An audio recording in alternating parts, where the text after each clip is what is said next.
ജോബിൻ്റെ ജീവിതത്തിൽ സാത്താൻ കടന്നു വരാൻ ശ്രമിക്കുകയും അത് പരാജയപ്പെടുകയും ചെയ്യുന്നതായിട്ട് സാത്താൻ തന്നെ ദൈവത്തിൻ്റെ തിരുസന്നിധിയിൽ സമർത്ഥിക്കുന്നത് നമുക്ക് കാണാനായിട്ട് സാധിക്കും. നമുക്കറിയാം, ജോബിൻ്റെ പുസ്തകം 1-ാം അധ്യായത്തിൽ ദൈവവും ദൈവദൂതന്മാരും കൂടിയിരിക്കുന്ന ഒരു സാഹചര്യത്തിൽ സാത്താൻ കടന്നു വരുമ്പോൾ ദൈവം ചോദിക്കുന്നുണ്ട് സാത്താനോട്, നീ എവിടെ നിന്ന് വരുന്നു? സാത്താൻ പറയുന്നു, ഞാൻ ഭൂമിയാകെ ചുറ്റിക്കറങ്ങി വരികയാണ്. ഇതിനിടയിൽ ദൈവം നീതിമാനായ ജോബിനെ കുറിച്ച് ചോദിക്കുന്നുണ്ട്. അപ്പോൾ സാത്താൻ ദൈവത്തിന് കൊടുക്കുന്ന മറുപടി ഇപ്രകാരമാണ്: ജോബ് നീതിമാനായിട്ട് ദൈവഭയമുള്ളവനായിട്ട് ജീവിക്കുന്നത് വെറുതെയാണോ? ദൈവം അവനും അവൻ്റെ ഭവനത്തിനും അവൻ്റെ സമ്പത്തിനും വേലി കെട്ടി സംരക്ഷണം നൽകുന്നത് കൊണ്ടാണ് അവൻ അനുഗ്രഹീതനായിട്ട് ദൈവഭയമുള്ളവനായിട്ട് ഒരു തിന്മയും ഏശാതെ ഈ ഭൂമിയിൽ സുരക്ഷിതനായിട്ട് ജീവിക്കുന്നതെന്ന് സാത്താൻ ദൈവത്തോട് പറയുന്ന കാര്യം. പ്രിയപ്പെട്ടവരെ, സാത്താൻ പോലും സമ്മതിക്കുന്ന ഒരു ദൈവിക സത്യമാണിത്.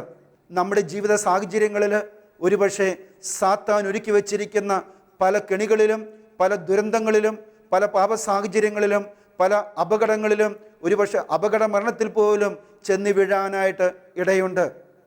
അതുകൊണ്ട് നമ്മുടെ ജീവിത സാഹചര്യങ്ങളിലോട്ട്, നമ്മുടെ അനുദിന ജീവിത മേഖലകളിലോട്ട് നമ്മൾ ഇറങ്ങിപ്പോകുന്നതിന് മുമ്പ് ജീവിതത്തിൻ്റെ ഏറ്റവും ആദ്യത്തെ നിമിഷങ്ങളിൽ നാം ചെയ്യേണ്ട ഒരു വലിയ കാര്യമുണ്ട്.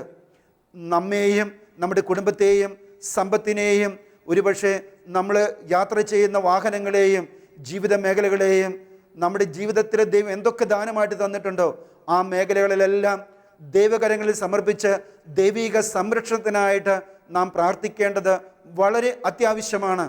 കാരണം നമ്മളറിയാതെ സാത്താൻ അവൻ്റെ കുടില തന്ത്രങ്ങളുമായിട്ട് പലപ്പോഴും പാപവും പാപ സാഹചര്യങ്ങളുമായിട്ടൊക്കെ നമ്മുടെ ജീവിതത്തിലോട്ട് കടന്നു വരാൻ സാധ്യതയുണ്ട്.